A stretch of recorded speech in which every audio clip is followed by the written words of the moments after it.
the World Rural Development Forum being held in Nanjing, we'll be looking at the challenges ahead for the Chinese government as it pursues its rural development program, and as China continues to promote its Belt and Road Initiative. Many countries see opportunities for agricultural cooperation with China. How are they doing, and how can everyone reach a win-win situation? Welcome to The Point. I'm Li Xin.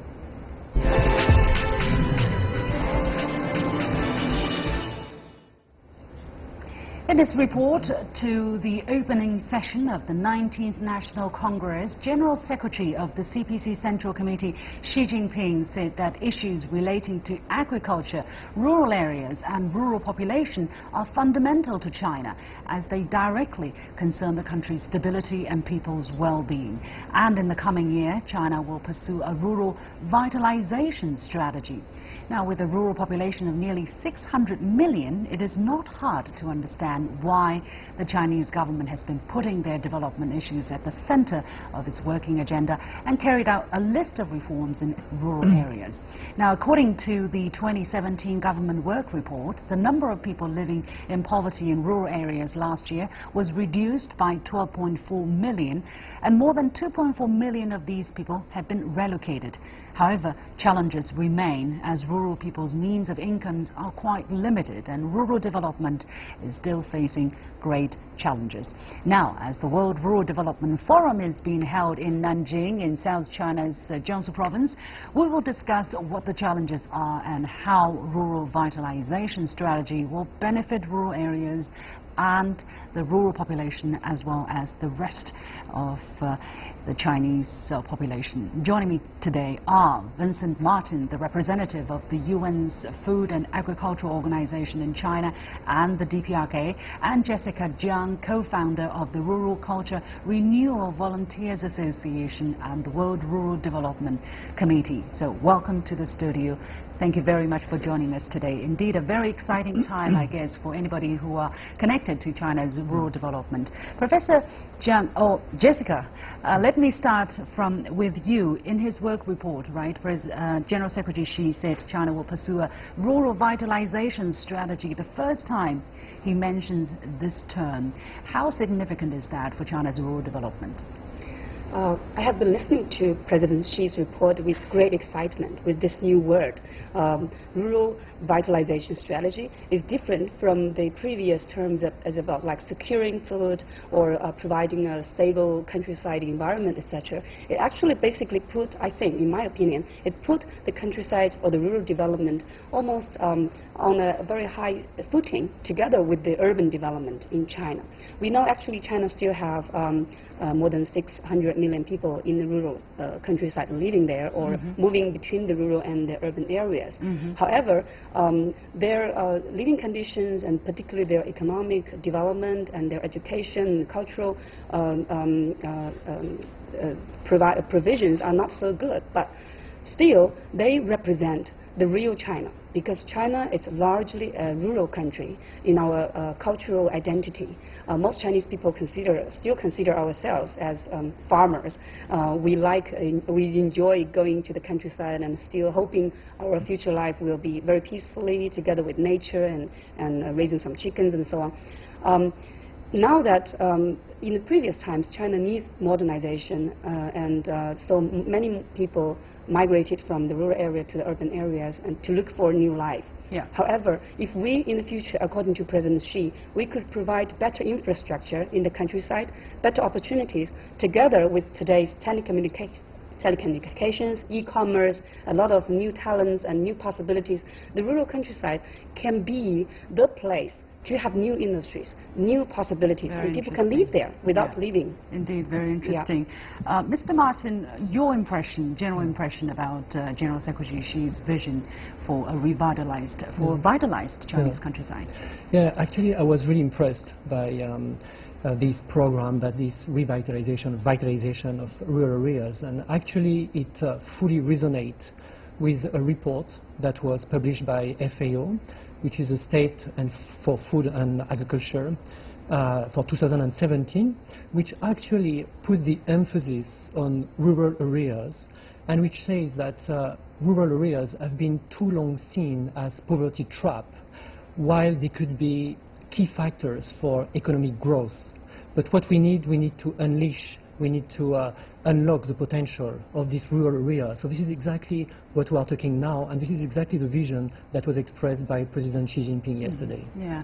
Well, for China, the situation is that we still have about 40 million poverty-stricken people in the rural area, which is, I think, the number one challenge for the Chinese leadership is to lift everybody in the countryside out of poverty by the year 2020. However, agriculture accounts for less 10% of China's GDP, which means the farmers, if they just, pursue agriculture, it will be impossible for them to double or to increase their income. So, Jessica, what kind of solutions has General Secretary Xi provided for realizing the vitalization plan?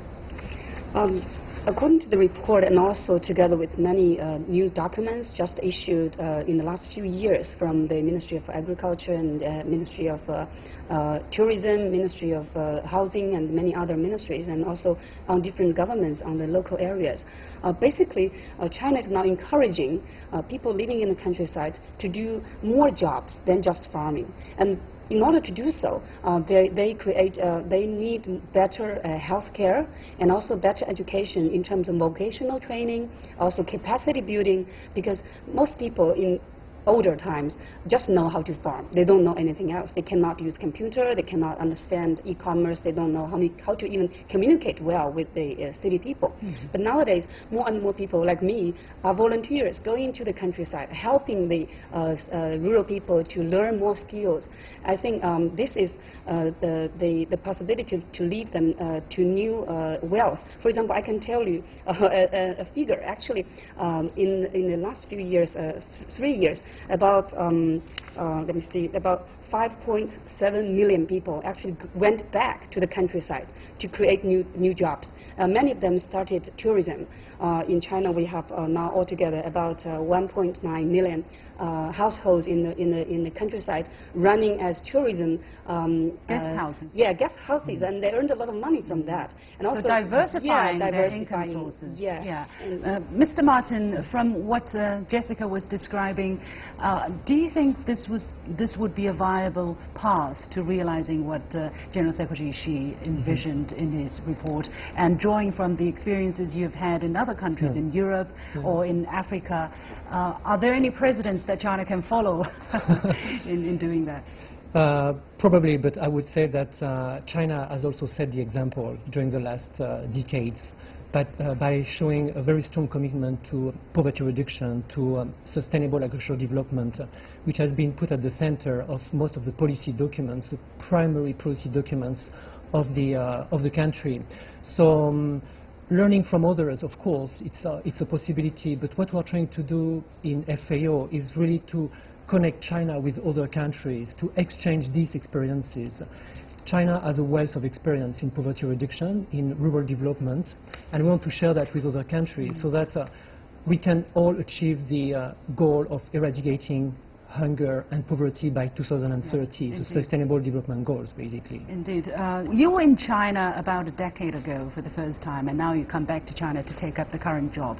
You have seen the two different rural countrysides, let's say, in China's different development phase. What was the biggest difference that struck you personally, and how do you think this kind of change was able to be realized? Yeah. I think so. I was here 10 years ago, and I was traveling in the countryside, working with farmers, trying to understand what are their needs and how we can realize this potential. How can we unlock the potential of rural areas? And it was very exciting already at this time because I could see things changing very, very fast. And then I come back 10 years after, or 5 years after, because I stayed in China for 4.5 years. I come back 5 years after, and then I can see that it has moved to another pace, to another level of engagement, thanks to a very strong commitment at all the level of the government, from the highest level to the most local level. And I think this is this commitment that makes this poverty reduction strategy successful, that makes this rural development strategy successful. So one of the things, of course, that struck me most here when I came back is the use of new technology, is the use of innovative practices, the use of internet. And this is what we call e-agriculture, e-commerce, that can leverage the potential of agriculture and that can also better connect smallholder farmers with markets. So this is maybe the thing that struck me most when I came back. Now, China, I understand, does not really have a food security problem for itself, but in different parts of the world, this is still a very big issue. What is China's role and contribution in terms of helping secure internationally food security? Actually, FAO works very closely with China to share these experiences China has developed and built up during the last decades. We have a South-South cooperation program on agriculture that has been running since 2006, almost more than 10 years. And through this program, we share, FAO helps China share its experience with many other countries in Africa and in Asia. It takes two different forms. The first one is sharing techniques, technology, by sending experts in other countries and showing how China achieved these very good results. And the other one is also to exchange experiences and policies. What were the policies in China that made this a success? So we are trying really to bring around the table the different countries and share this experience, not trying to repeat exactly the same thing, but trying to see how we can localize China's experience. And we will amplify this work through the Belt and Road Initiative, actually. Yeah.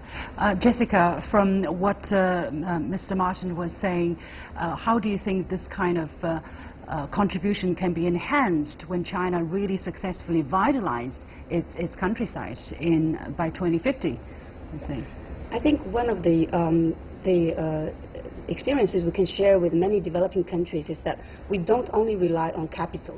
We rely on people, because in China we not only have the government sending very experienced officials to the locals to help them, but also there are many young people and many residents themselves. They could create little models suitable to their area. For example, in China we have a very long-standing agricultural heritage of putting ecologically things together. Like we have the very I should say inexpensive ways to make the countryside better. Traditional wisdom. Yeah, traditional wisdom, and then we have a cultural experience in China that people could reduce some of the cost of communication by creating a cultural community, so that when people have the same understanding together in Chinese villages, most of the Chinese villages have a very close cultural identity together. So this kind of discussions for decisions can be costless sometimes. Basically, you're talking about social development in the countryside as well. And how important is that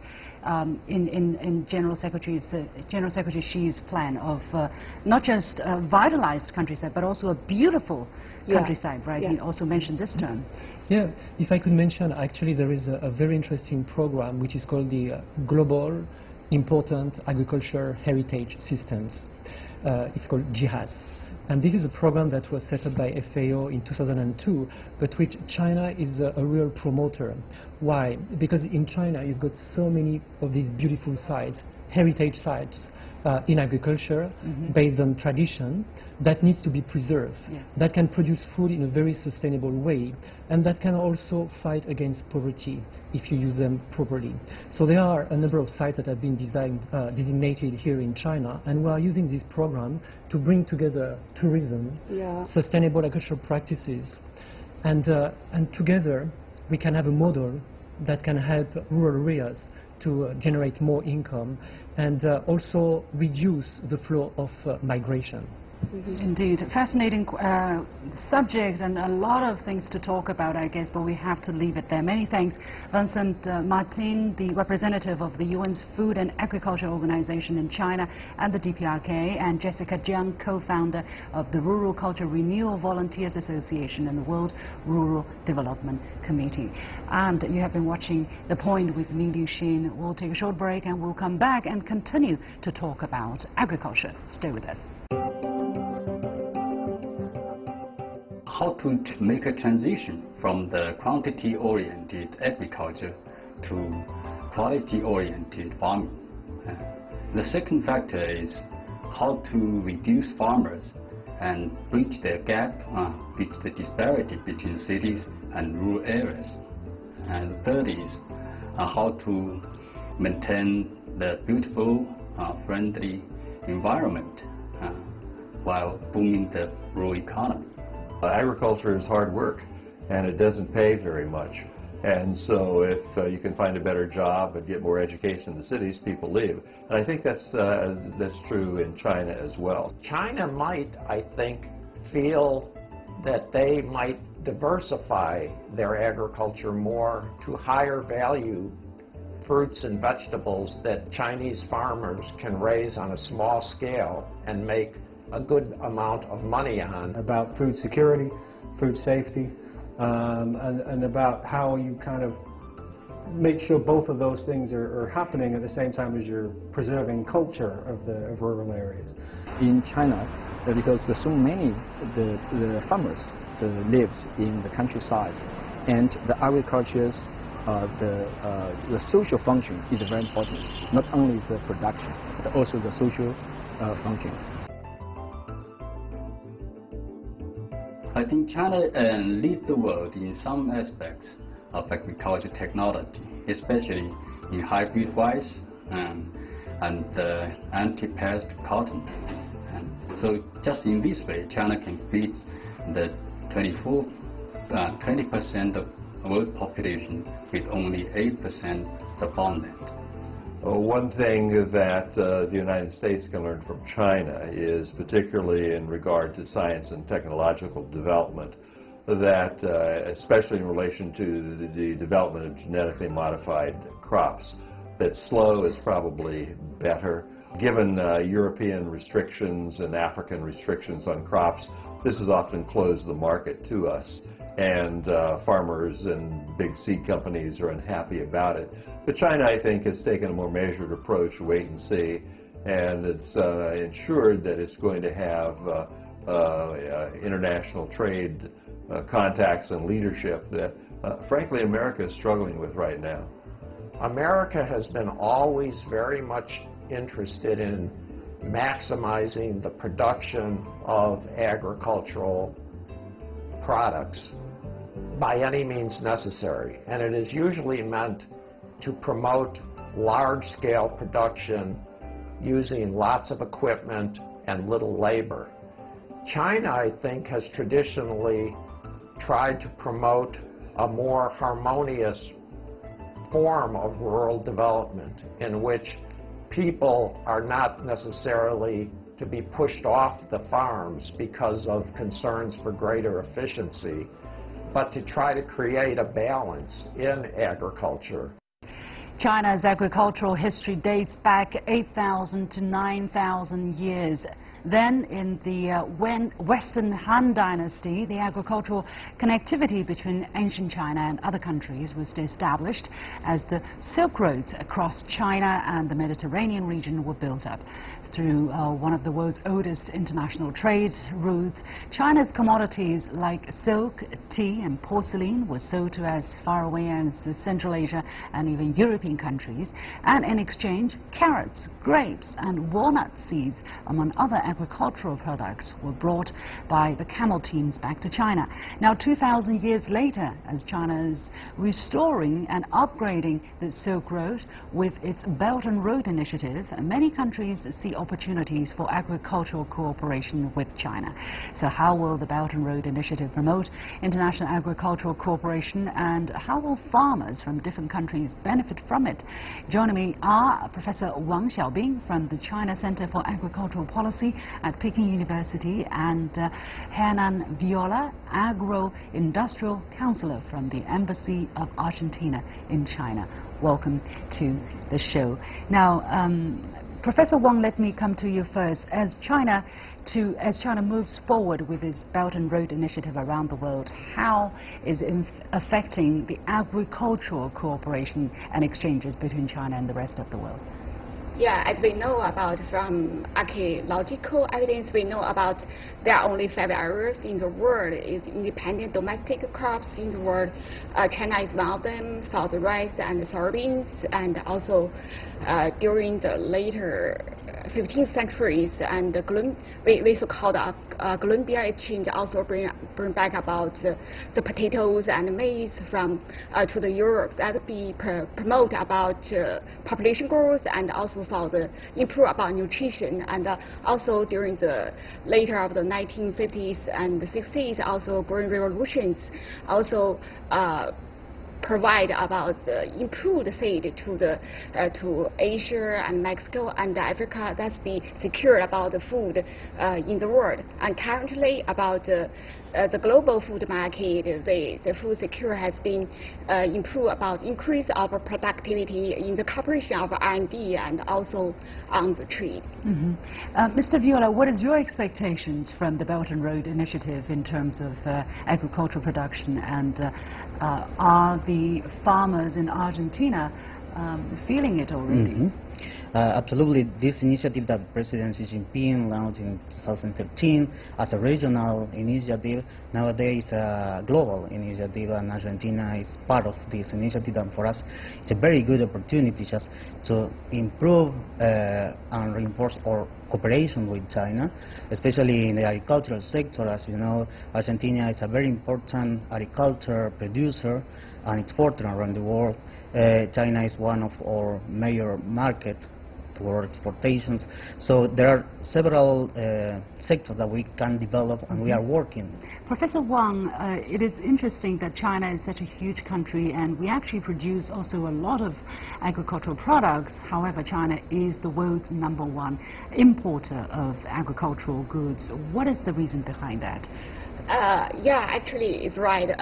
It's very considered about for the tradable food. Is very considered about the comparative advantage of the resource endowment, and also consider about productivities. And actually, China also is proud about labor-intensive products as vegetables and also fruit to the other countries. But we also important about import about the land-intensive goods like the soybeans from Argentina and also other countries. And what are the different practices as well China is learning or can learn from cooperating with other countries? So far consider about our farmer side is still a bit smaller, and if we consider about so far about land tenure has been extended, the secured land tenure maybe is a favor of the expansion of our farmer side. I think you might have to explain a little bit further what is this land tenure is about, and General Secretary Xi Jinping just announced that this land tenure will be extended by another 30 years, right, at the opening session of the 19th National Congress. What's the significance of that for Chinese farmers and for farmers in different countries? Yeah, we are very happy about so far the land tenure has been extended to another 30 years after this round of 30 years contract. I think these are secure land that make the on the one hand maybe favor the farmers to expand about their farmer size by using the land rental activities, and furthermore, I think the secured land will be favor farmers to invest in the land to improve about land, I think. Now, China has started importing high-quality goods from agricultural goods from different countries. For instance, wines and meats on bone from Argentina. Do you see the reason behind this surge in such a demand, and how important is the Chinese market for farmers in countries such as Argentina? It's very important because we can see that the development in China help us to improve our production and add value in our production too. So nowadays we see that the main market the huge potential to export food is China because of his development. Now, you have also been traveling in China, Absolutely. right, since you came here and work in Beijing.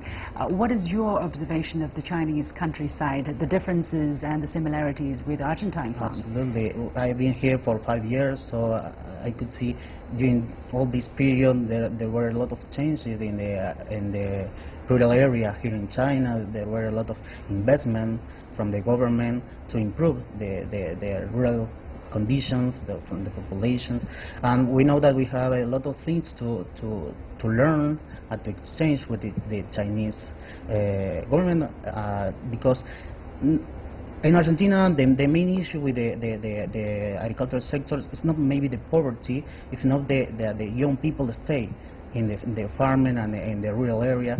So we know maybe they go to the university, they improve their skills, and you need to give them the possibility to introduce new technology, maybe the e-commerce help to the young people come back to the rural area, and China is working very well in that issue. What else do you think can be exploited to further boost the agricultural cooperation between China and Argentina? Very briefly, please. Absolutely, and we know that we have to work not only in the government level, maybe working with the Ministry of Agriculture and other official sectors. If not, we have to promote the relation between the enterprises of both countries, just to improve the knowledge and promote the investment in Argentina and Latin American countries in general.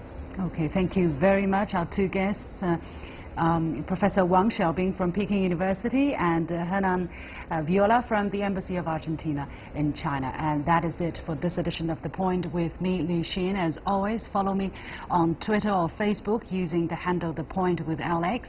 Download the application called CGTN Live to watch our show on your mobile devices, or go to YouTube and look for CGTN The Point. Thanks for watching. You've got The Point.